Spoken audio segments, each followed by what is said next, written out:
Well, good morning and welcome to this week's edition of Coffee with a Coach. It's been a long time since we've had coffee together, and I apologize for that. I've been really busy doing a fair amount of travel. But something happened just a few days ago, and I thought it was time that we got back together. I spoke with a colleague of mine who recently lost her father. He was in his mid 80s and in fairly poor health. He did get around, and he actually had an accident working out in the yard, and unfortunately that put him in the hospital in some serious condition. She was notified, flew over to see him, and unfortunately he passed away. She did mention, though, that shortly before, when she was able to talk with him, a chaplain had come by, and he was fairly out of it at the time. The chaplain was, and he was actually okay. But the chaplain asked her, is everything okay? And she's not a real religious person, so she said yeah, but she did want to make sure that he'd been given the last rites, and then the priest said indeed he had. Then he asked her if she would be able to identify two characteristics of her father that she saw exhibited in his life. And she thought for a bit, and she says, yeah, they are bravery and perseverance. And when she was asked about it, she mentioned that those were characteristics her father had developed when he was a prisoner of war during World War II, right during and after the Battle of the Bulge. So life experiences determine a legacy, and she remembered that legacy in those two words. It's very powerful, and I thought about that as I was traveling, and I thought, I wonder if that would be something that we might think about.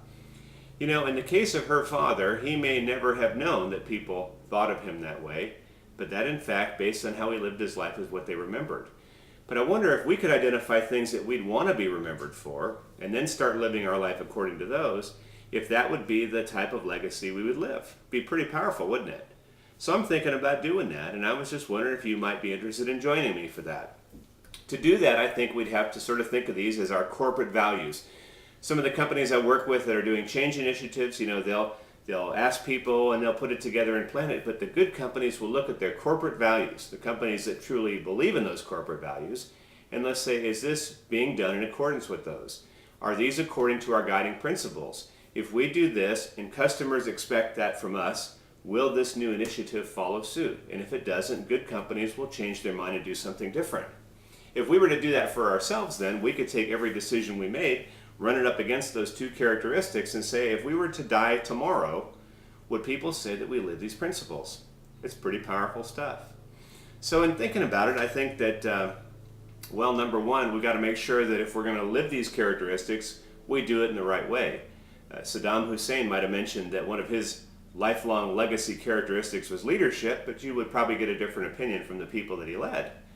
We also probably need to tell other people about these. It's a sense of accountability then. If we believe that at any other time and place, people would look at us and say, wow, for someone that says he is this, we're not seeing it, that would be pretty powerful. It would really keep you on the edge, and it would make sure you stayed on track.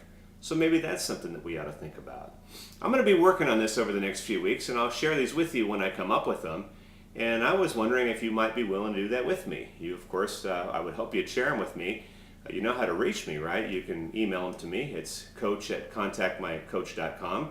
You could also leave it on my webpage, and one of the pages is askthecoachrightnow.com. I would really be interested in hearing that. And maybe over time, if we can come to this, we can publish these, and maybe we can encourage others to do that as well.